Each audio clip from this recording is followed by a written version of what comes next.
poteka sodelovanje, na katerem področju si Tržič in San Marino Min lahko podajata roki? Pravzaprav na vseh področjih. Najbolj dejavna mogoče je kultura, potem je zelo dejaven šport. Seveda na politični ravni so tukaj izmenjave delegacij enega in drugega mesta, zlasti ob obletnicah, kot je ta 50-letnica, se pa pokažejo vse dejavnosti enega in drugega mesta. In tukaj gre res za sožitje ljudi. V teh dneh, ko potekajo prireditve, živijo skupaj eni in drugi in se mi zdi, da ljudje delajo to pobratenje, tako kot sta na začetku podpisala pobratenje župana Tržiča Tine Tomazin in župan San Marino Mina Pavel Bauman. Tako so nasledniki njuni negovali to pobratenje in ga razvijali. Čemu ste vi kot avtor razstave dali največji poudarek tukaj v galeriji Atrija občine Tržič, ki je precej fotografij? Predvsem sem želel opozoriti na vsa ta različna področja, kjer se je prijateljstvo razvijalo.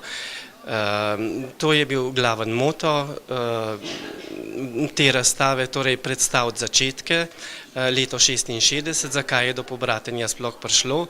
Namreč Tržič in San Marino Min sta si v marsičem izjemno podobni mesti, tako po velikosti kot po stisnjenosti v dolini. V obeh mestih je bil rudnik, v Tržiču rudnik živega srebra, v San Marino Minu rudnik srebra.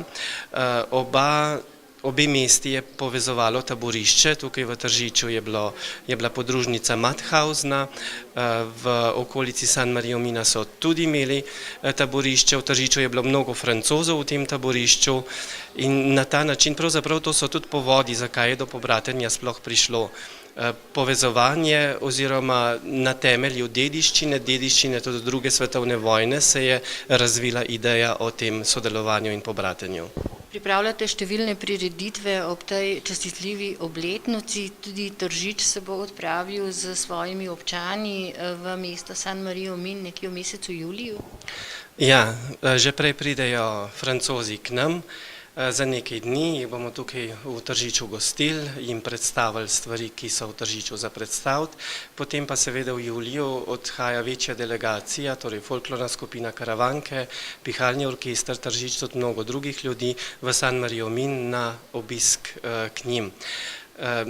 Folklorna skupina Karavanke se je v resnici rodila pred 50 leti prav zaradi tega pobratenja, sicer jo verjetno ne bi bilo, kajti želja Francozov je bila, da bi v Franciji predstavili tedaj jugoslovansko izročilo. Marjan Vodnov je zbral ljudi leta 1966, začel z njimi delati, mlade, jih učiti plese in v naslednjem letu so se že v San Marino Minu predstavili. Mnoge druge dejavnosti so se pa seveda tudi povezovale. Šahisti so bili v enem obdobju izjemno dejavni, pa strelci, drugi športniki, kulturniki, razstave otroških risb so bile pripravljene v Tržiču in San Marino Minu in še mnogo tega je bilo.